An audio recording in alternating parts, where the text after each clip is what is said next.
دنیا کے جتنے بھی کام کر لیں آپ، نمازیں پڑھیں، روزے رکھیں، حج کریں، زکوٰۃ دیں، صدقات دیں، خیرات دیں، سارے معاملات کریں، اگر سرکار کی محبت دل میں نہیں ہے تو کوئی بھی عمل رب کی بارگاہ میں قبول نہیں ہے۔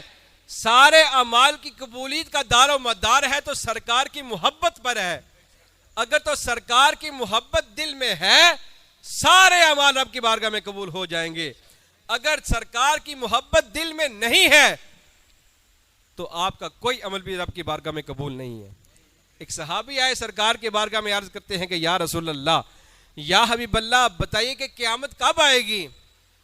یا رسول اللہ قیامت کب آئے گی؟ تو کریم آقا علیہ السلام نے اس صحابی سے پوچھا کہ تو مجھے یہ تو بتا، تو مجھ سے قیامت کے بارے میں پوچھ رہا ہے، قیامت کی تیاری بھی کی ہے؟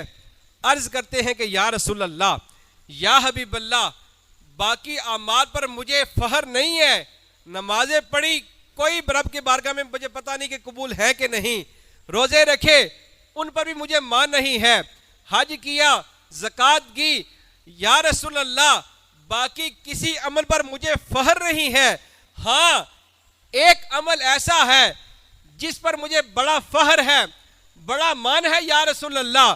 کریم آقا علیہ السلام نے پوچھا کہ بتا وہ کون سا عمل ہے؟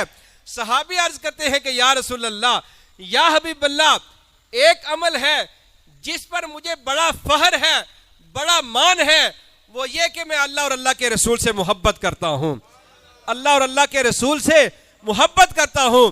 تو سنیے گا، نبی پاک علیہ السلام نے یہ نہیں فرمایا کہ تو اللہ اور اللہ کے رسول سے محبت کرتا ہے، نمازیں نہیں پڑھتا، حج نہیں کرتا، زکوٰۃ نہیں دیتا، نیک اعمال نہیں کرتا، نہ جب کریم آقا علیہ السلام نے جواب سنا تو کریم آقا علیہ السلام نے ارشاد فرمایا کہ تو جس کے ساتھ محبت کرتا ہے کل بروز قیامت تو اسی کے ساتھ ہوگا۔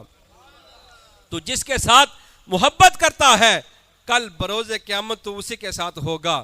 تو عرض کرنے کا مقصد یہ ہے کہ جتنے بھی نیک اعمال کر لو، جتنے بھی عبادات کر لو، سب کی قبولیت کا دار مدار کیا ہے؟ سرکار کی محبت۔ سرکار کی محبت ہے تو سارے اعمال جو ہیں وہ رب کی بارگاہ میں قبول ہوں گے۔